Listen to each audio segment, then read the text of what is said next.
Epione pain management and regenerative centre. ఇక మీ నొప్పులు శాశ్వతం కావు. ముఖ్యమంత్రి గారి ఆశీస్సులతో ఈరోజు వైఎస్ఆర్సీపీ పార్టీ నుంచి విశాఖపట్నం నిలబడికి అవకాశం ఇచ్చారు. ఈరోజు నామినేషను పెద్దలందరి మరి వారి సహాయ సహకారాలు ఆశీస్సులతో ఈరోజు ఇక్కడ వచ్చి నామినేషను గౌరవ పెద్దలు రాజ్యసభ సభ్యులు మా రీజనల్ కోఆర్డినేటర్ గారు వారి సుబ్బారెడ్డి గారి ఆధ్వర్యంలో, అలాగే మా శాసనసభ్యులుగా పోటీ చేస్తున్న వారు ప్రస్తుత శాసనసభ్యులు అయిన అవంతి శ్రీనివాసు గారు కానీ, అట్లాగే గౌరవులు బొత్స సత్యనారాయణ గారు కానీ, అలాగే ఇక్కడ వాసుపల్లి గణేష్ గారు కానీ, అలాగే నాగిరెడ్డి గారి పెద్దలు నాగిరెడ్డి గారు కానీ ఇక్కడ కానీ ఇచ్చేశారు. వారు కూడా వచ్చారు. మా మేయర్ గారు ప్రథమ పౌరాలు విశాఖపట్నం మరి వారు వెంకట కుమారి గారు వీరందరి ఆధ్వర్యంలో ఈరోజు నామినేషన్ ఇవ్వటం జరిగింది. ఏదైతే వీళ్ళ ప్రజలకు ఒక్కటే జగనన్న చెప్పినది, ఏదైతే ఒక మంచి జరిగిందని మీ కుటుంబాలు అనుకుంటే నాకు ఓటు ఇవ్వండి అని.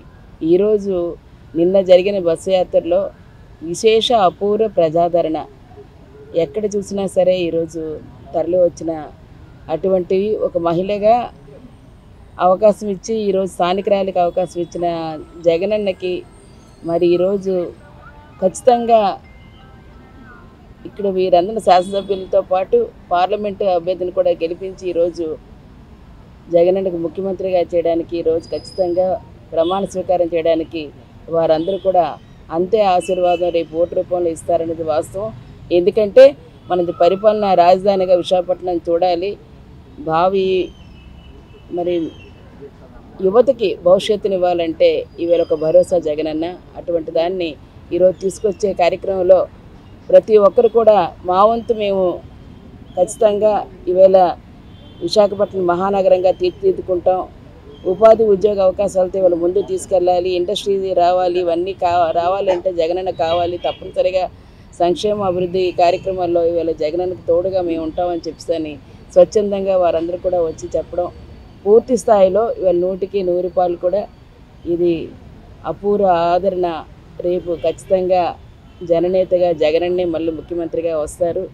ఈ విశాఖపట్నం మహానగరంగా మార్చడానికి దాంతోపాటు ఏదైతే అడ్మినిస్ట్రేటివ్ క్యాపిటల్ ఉంటుందో ఆ క్యాపిటల్గా పూర్తిగా ఈరోజు మళ్ళీ పరిపాలనా రాజధానిగా తీసుకొచ్చి తద్వారా ఈరోజు ఏషియాలోనే ఫాస్టెస్ట్ గ్రోయింగ్ సిటీగా ఉండి గ్రోత్ హబ్ సిటీగా ఈవేళ భారతదేశంలోనే ఒక విశిష్టను సంతరించుకున్న విశాఖపట్నంకి మరింత వైభవాన్ని తీసుకొచ్చి ఈరోజు విశాఖ ప్రజానికానికే కాక చుట్టుపక్కలున్న ప్రజలకి రాష్ట్రాలకు కూడా ఈరోజు ఒక ఐకాన్గా ఉంటుందని ఆ దిశగా ఈరోజు తప్పనిసరిగా విజయాన్ని మీ ద్వారా కూడా కోరుతున్నాను. అటువంటి భవిష్యత్తు ఖచ్చితంగా ఉండాలంటే జగనన్నకి ఓటేయాలి, విశాఖ అభివృద్ధికి చోటు ఇవ్వాలని చెప్పని విశాఖ ఆడపడుచుగా ఝాన్సీగా మీ అందరినీ కూడా వినయపూర్వకంగా మీ ద్వారా కూడా ప్రజలందరికీ కోరుతున్నాను. మొన్న అనకాపల్లిలో బహిరంగ సభను మనం చూసాం. సిద్ధం సభ లక్షలాదిగా జనం సాక్షాత్తు మా నాయకుడు జగన్మోహన్ రెడ్డి గారు చెప్పారు, ఓ పక్క సముద్రం ఓ పక్క జన సముద్రం, ఓ పక్క సముద్రం ఓ పక్క జన సముద్రం. అదే రీతిగా నిన్న విశాఖపట్నంలో ఆయన వచ్చి 4 నియోజకవర్గాలను చుట్టుముట్టారు. ప్రజలకు అభ్యాసం చేసుకుంటూ స్వచ్ఛందంగా ఎక్కడికక్కడే ప్రజలు పరిగెట్టు తరలి వచ్చి ఏదో ఇవాళ పత్రికల్లో చూశాను, ఏదో తీసుకొచ్చారు మోసుకొని ఇంట్లో ఉన్న వాళ్ళని, మేము బిల్డింగ్లో ఉన్న వాళ్ళని, లేకపోతే ఇంట్లో పరిగెపెడితే వస్తున్న వాళ్ళని వాళ్ళు మోసుకొచ్చారా? కాదు కదా. వాళ్ళు అభ్యాసం చేయమని కాదు కదా. వాళ్ళు వచ్చి రెస్పాన్స్ ఇస్తుంటే వాళ్ళు ప్రతి రెస్పాన్స్ ఇవ్వడం వచ్చి అది మ్యానిపులేషన్ కాదు కదా. కాబట్టి ఇవాళ వాస్తవ విషయాలు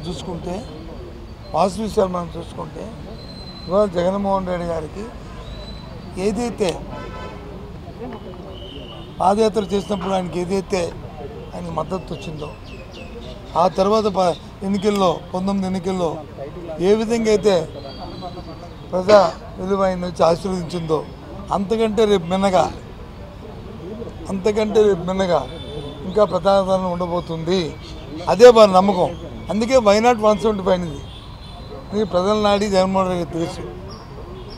నాడేంటి ఇదేదో ఒక మాయ చేసి మా అల్లాద్దీన్ అబ్దుల్ చెప్పలాగా చంద్రబాబు నాయుడు చెప్పడం కాదు, వాస్తవికతని.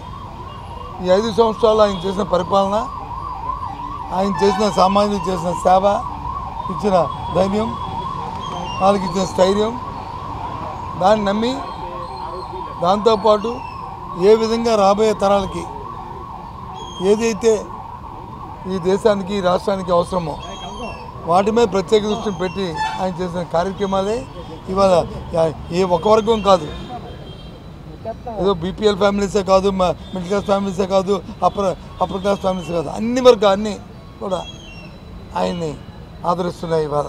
అందుకే మనకి సాక్షాత్తు ఇవాళ చూసుకుంటే ఏ పారామీటర్ చూసుకున్నా, ఓ పక్క వచ్చి నీతి ఆయోగ్ చెప్పినా, ఓ పక్క వచ్చి advisory prime minister advisory council, academic advisory council చెప్పినా, లేదు ఇంకో శాస్త్రీయమైన చెప్పినా, అన్నిట్లో కూడా అటు ఎడ్యుకేషన్ కానీ, లేకపోతే హెల్త్ కానీ, లేకపోతే ఇండస్ట్రీ కానీ, లేకపోతే అగ్రికల్చర్ కానీ, వీటన్నిటితో పాటు పారామీటర్స్ అట్టడి నుంచి 2-3 స్థానాలు ఉన్నది. ఈరోజు ఈ రాష్ట్రం దేశంలో మొదట 4-5 స్థానాల్లో ఈ రాష్ట్రంలో నిలబడింది. దానికి కారణం ఈ 4 సంవత్సరాల 10 నెలల కాల పరిపాలన విధానంతో భాగమే అని చెప్పి నేను గర్వంగా చెప్తున్నాను. అంతేకాదు ఇవాళ జీడీపీ పెరిగినా, లేదా పావర్టీ తగ్గినా, లేదా పర్ క్యాపిటల్ పెరిగినా, ఏది జరిగినా వాటికన్నిటికీ లేదా పరిపాలనలో వచ్చిన విధానంలో తీసుకున్న మార్పులు, దాన్ని నమ్మి దాన్ని ఫోర్స్ఫుల్గా అది ఇంప్లిమెంట్ చేసిన విధానం వల్ల ఇవన్నీ జరిగాయి. అందుకే ప్రజలు బ్రహ్మరథం పడుతున్నారు. చాలామంది చెప్పారు విశాఖపట్నంలో వచ్చి అయ్యయ్యో ఏదో పార్టీకి ఏదో ఉన్నదంటే అదంటే అది నన్ను తేలిపోయింది. ఇక్కడ కూటమికి కానీ తెలుగుదేశం పార్టీలో కానీ ఏమీ లేదనేది నిన్నటితో తేడతలమైపోయింది. ఎందుకంటే ప్రజలకు గుండెల్లో జన్మోహన్ మనం ఏం చేస్తాం, పాప వాళ్ళు అనుకుంటున్నారు అమాయకులు. ఏదేమిటికి రేపు రాబోయే ఎన్నికల్లో 13 ఎన్నికల్లో జగన్మోహన్ రెడ్డి గారిని 170 స్థానాలు గెలిపిస్తానంలో ఏ విధమైన సందేహం లేదు, ఏ అపోహలు లేవు. 100% ఆయన విజయం సాధిస్తారు. ఒక 20 రోజుల కింద, 4 రోజుల కిందే కదా ఎవరు వచ్చారు, ఎవరు ముఖ్యమంత్రి గారు వచ్చి చెప్పారు. ఏం చెప్పారు? విశాఖ విజన్ వచ్చి ఒక డాక్యుమెంటరీని వచ్చి ఆయన రిలీజ్ చేశారు. ఈ పట్టణాన్ని భారతదేశంలోనే కాదు ప్రపంచ దేశంలోనే అగ్రగామిగా దీన్ని తీర్చిదిద్దుతాము. పెద్ద లక్షల కోట్ల రూపాయలు అక్కర్లేదు. సింపుల్గా ఓ 10 ప్రాజెక్టులు మనం ఇంప్రూవ్ చేసుకుంటే సరిపోతుంది. ఎందుకంటే existing sea connectivity, air connectivity, road connectivity ఉంది, సహజ వనరులు ఉన్నాయి, వాటిని ఇంప్రూవ్ చేస్తుంది.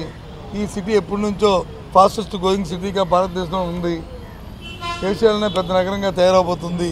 కాబట్టి దీనికి కొద్దిగా తొలిమెరుగులు దిద్ది కొద్దిగా సాంకేతికమైన పరిజ్ఞానంతో దీనికి టచ్అప్ ఇచ్చి ప్రభుత్వం అండగా ఉంటే చాలు.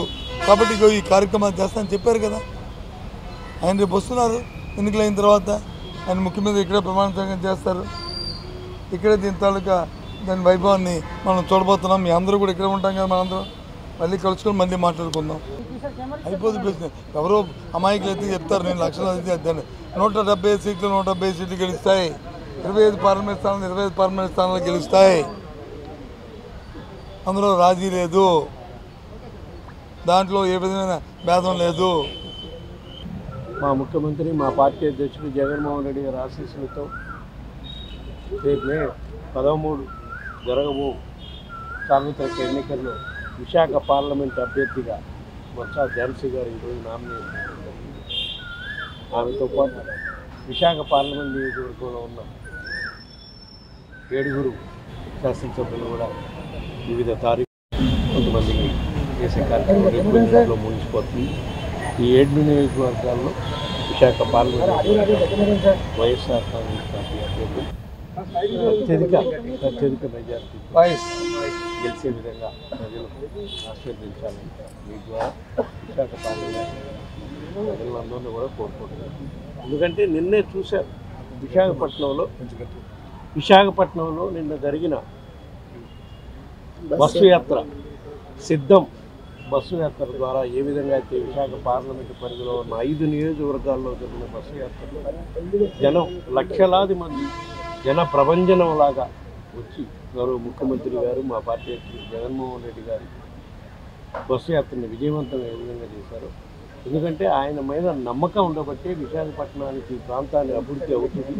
గత 2-3 సంవత్సరాల్లో విశాఖపట్నంలో జరిగిన అభివృద్ధి చూశారు కాబట్టి ఈ ప్రాంతంలోని పరిపాలనా రాజధాని చేసి ఇక్కడి నుంచే పాలన కొనసాగిస్తామని చెప్పారు కాబట్టి స్వాగతం పలికే విధంగా నిన్న ప్రజలు వచ్చి గౌరవ ముఖ్యమంత్రి జగన్మోహన్ రెడ్డి గారి అభిమానంతో ఆశీర్వదించడానికి వచ్చారు. వాళ్ళందరి ఆదరాభిమానంతో రేపు విశాఖ పార్లమెంట్లో ఉన్న 7 నియోజకవర్గాల్లో కూడా వైఎస్ఆర్ కాంగ్రెస్ పార్టీ అభ్యర్థులు పార్లమెంట్ అభ్యర్థి బొత్స ఝాన్సీ గారు అత్యధిక మెజారిటీతో.